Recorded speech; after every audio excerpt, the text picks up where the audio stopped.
Hello mga kababayan, magandang araw po sa inyo lahat. So nandito po ako ngayon sa sakahan para mag-harvest po kami ng ampalaya.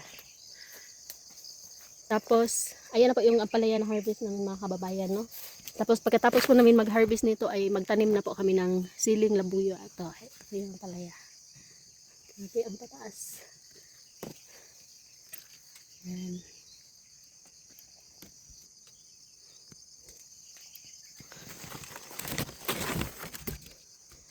So, nung una po mga kababayan is, konti lang po yung na-harvest namin dahil naunahan po kami ng, magnanakaw.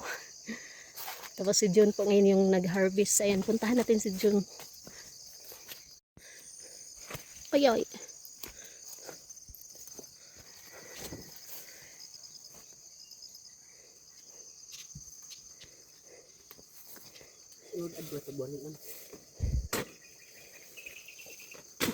Sunod agko eh. So, sa susunod po mga kababayan, dito po kami kukuha ng similya namin para magtanim na naman kami doon sa kabila.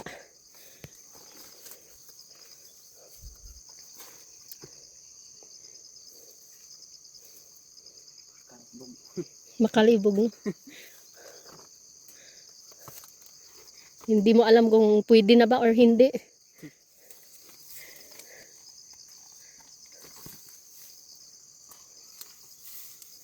Dugay kay kaswa na nakita na luwad-luwad do tano eh. Dadakol nang wanan eh. Oo. Do tano na ko.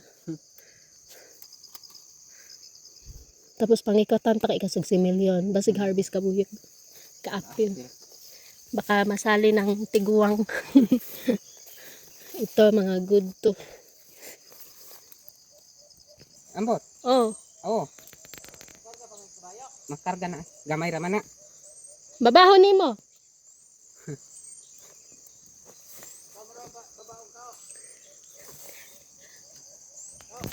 Oh. Oh. Ikaw ra para kusgan. Nabay kay uyab. Asibat. Nandyan yung boyfriend ni Nanay Lorna mga kababayan. Ipapakilala ko po sa inyo. Nandyan yung boyfriend ni Nanay. Ha? Ay, sa kay nag-vlog pa ko. Paila-ila ta ka diri uyab bayakan Nanay Lorna. So, ngayon mga kababayan, araw namin to para makaganti kasi kapag lagi niya kaming inaasar. Siya, nirerito namin siya kay Nanay Lorna. Mamaya makikita nyo. Sabi ni Nanay Lorna, boyfriend daw niya yun. Apam niya. Ang pangalan daw kay si Kusmi. So, diya yato. Dirang. Bakit sila yan? Si Milian.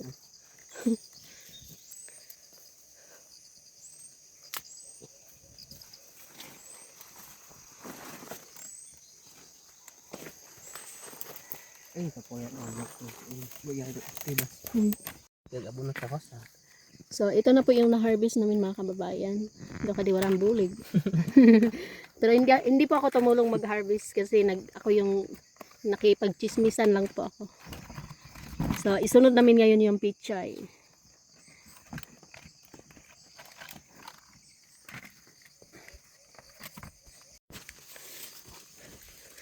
So, makapalit na punta nig abono.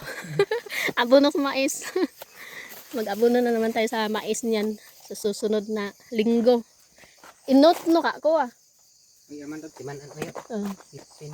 15 days. So, ayun mga kababayan, mag-harvest na po kami ng pichay.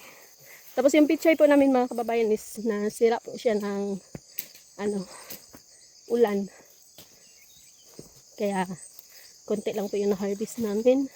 Tapos yung magkarga po nito ngayon, yung boyfriend ni Nanay Lorna. Ayan o. Nangwa pagkumpay ang boyfriend ni Nanay Lorna. So, puntahan natin yung boyfriend ni Nanay.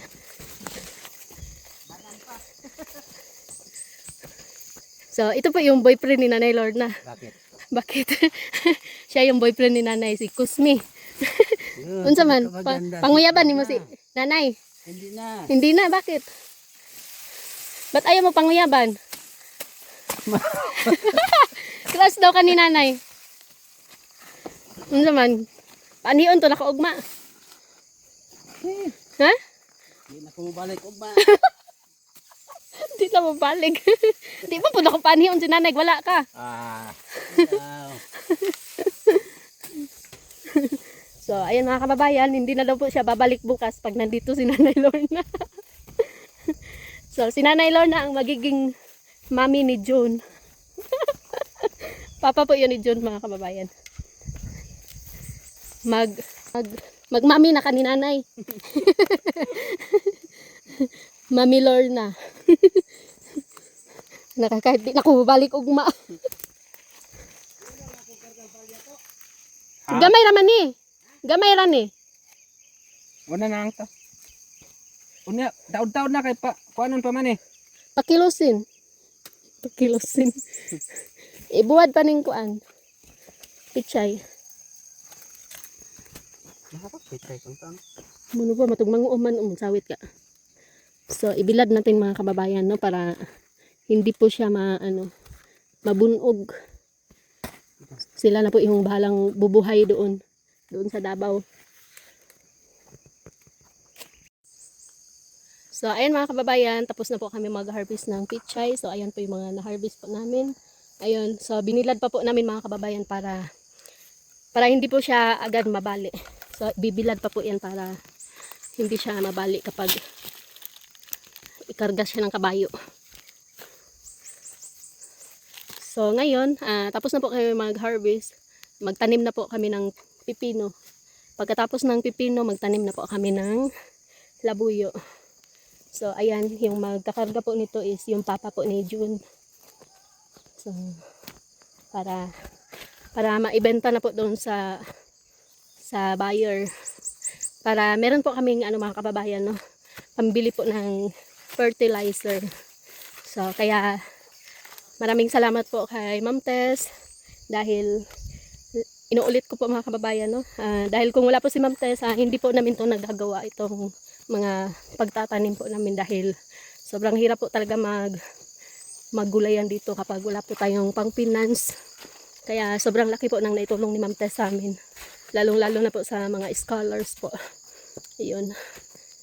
Tapos ngayon, magtatanim na po kami ng pipino. So, let's go. So, ayan mga kababayan, muna kami ngayon, magkape bago daw kami magtanim. So, ayan na naman yung kusinira natin, laging present. Laging present. Walang absent yan. Kusinira. Tapos si Mary Joy, naulian na ka Mary Joy? Naulian ni mong kamot. Tinibuto man kain mong kamot. Ulian na. Nibuto ang doghan pod. Pipo lang dugon siya. So, hindi nakasama si Mary Joy nung nakaraan mga kababayan kasi sumabog yung kamay niya.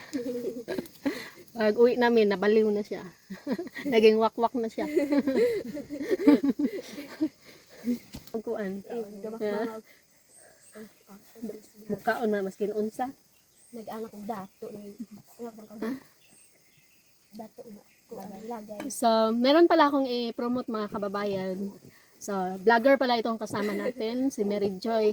Ilan yung followers mo sa Facebook? 55 sana pero nagbaba kasi hindi na open. Tapos ngayon is 53. 53,000. 53K. So, ayan mga kababayan, kung gusto niyo pa mapanood yung mga pang-good vibes ni Mary Joy, so bisitahin niyo po yung kanyang Facebook account, si Kalumad Vlog. So, overlay.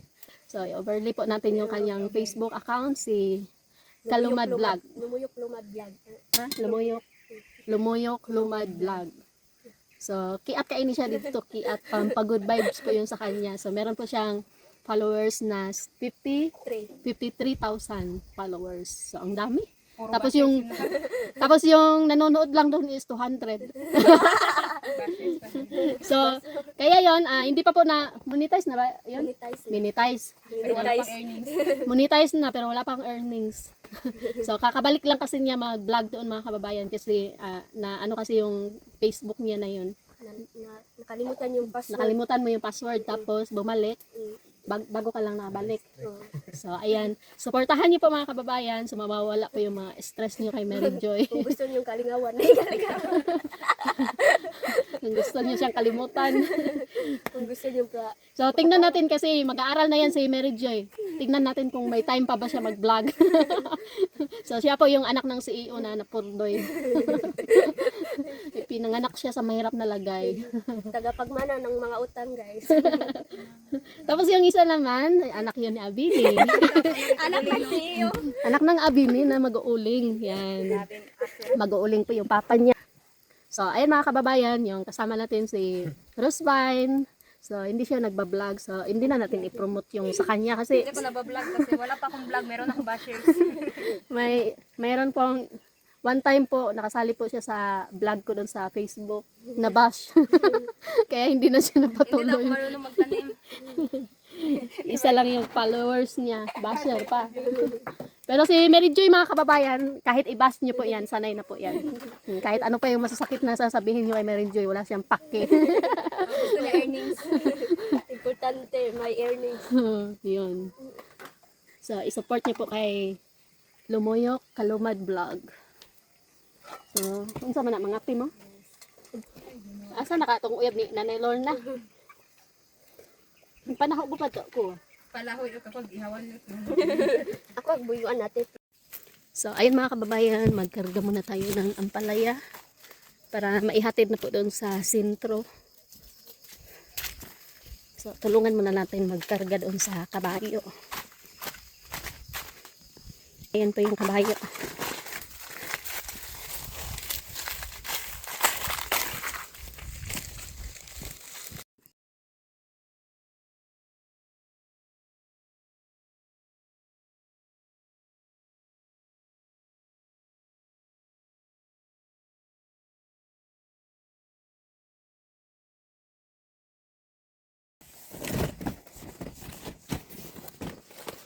Kog kayo lang nagpug. Silay mo. Si kuan bitaw dihan tawag-tawag po ga sukar di wa man tagay Kinsa? pero si Roneng mo dito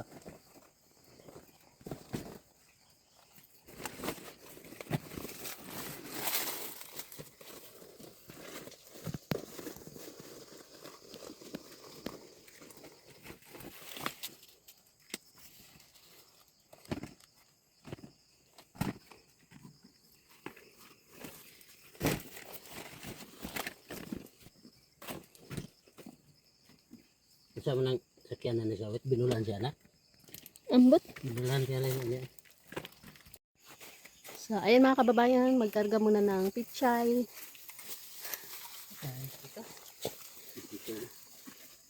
Man, kaubang ko.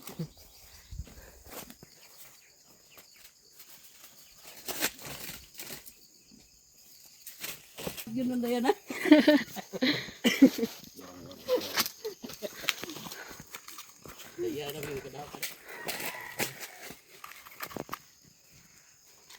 tawagin si Sawit ay nang nagpadon ko diha Wa man may radyo. Sa cellphone, walay signal. May signal dire. So, ayun mga kababayan, update namin kayo mamaya kung magkano po yung ano natin, income dun sa gulay. So, mamaya, malalaman po natin. Pero, idiretso na po yan doon sa buyer mga kababayan. No? So, yung i-content na lang natin mamaya yung ano, kung magkano yung halin. Ang ingay ni Mary Joy.